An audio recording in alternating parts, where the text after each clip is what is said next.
பலகாரம் செய்யவென்று பச்சை அரிசி ஊற வைத்து ஊர்கூடி ஓரிடத்தில் மாபிடித்த அக்காலம் இப்போது இங்கு இல்லை.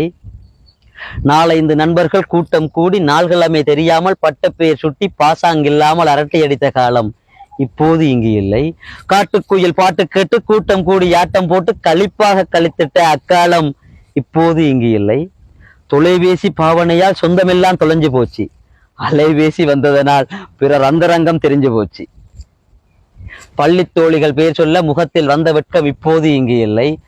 காட்டில் மரங்கள் அசையவில்லை, கட்டடக்காட்டில் உயிர் இல்லை, விதைகள் நிலத்தில் விழவில்லை, அதன் விளைவு யாருக்கும் விளங்கவில்லை.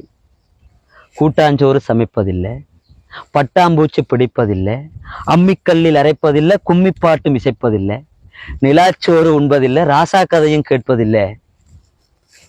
முன்பிருந்த நிம்மதியே இப்போது இங்கு இல்லை. நாம் இருவர் நமக்கொருவர் என்று ஆனபோது பால்வாக்கும் சங்கு இல்ல, அரளிப்பூ செண்டில்ல, அள்ளி அணைக்க மாமன் இல்ல, சித்தப்பா பெரியப்பா யாரும் இல்ல, தாத்தா பாட்டி துணையும் இல்ல. அதனால ஆறாரோ படிக்க யாரும் இல்லை. இங்கிலீஷ் வைத்தியத்தால் பாதி லூசாவே மாறிவிட்டோம். இப்படியே இறந்த காலத்தை எண்ணி நிகழ்காலத்தில் வருந்தும் நாம் எதிர்காலத்தில் என்ன செய்ய போகிறோம்?